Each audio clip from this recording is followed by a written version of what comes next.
All right, we're out here with Les Gilreath, Fields of Grace Farms. He's got him a new sawmill, first-time sawmill owner. Tell us a little bit about what you got here, Les. I've got a WoodMizer LT15.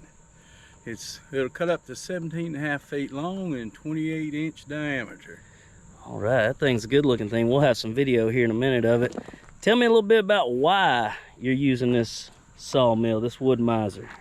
Well, I'm gonna tell you, everybody knows now sawmills are hard to come by. I've got one that's been ordered since April, and it looks like it's not coming the next year, and it's just like this one.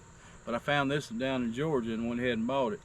Over here to my left, we've got a pad we've already built. It's took 20 triaxle loads of chert in there. It's been packed down. We had to build it up 4 feet high, and we're gonna build our own barn dominium.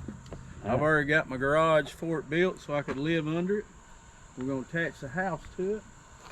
We've got these logs here, and what we're doing now is cutting a lot of 2x6. We're gonna do a 2x6 wall system on this house. Nice. And so right now we've cut 16 2x6s, and we've got wide 2x on here on the ground. We're gonna make 2x4s out of. Good deal.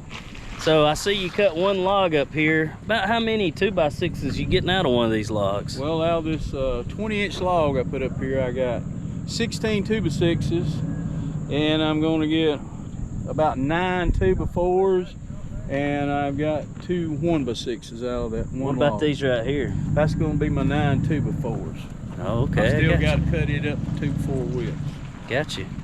Well, good deal. We'll get on to the video, see this thing in action, and we'll check back in later. All right.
Thank you for watching.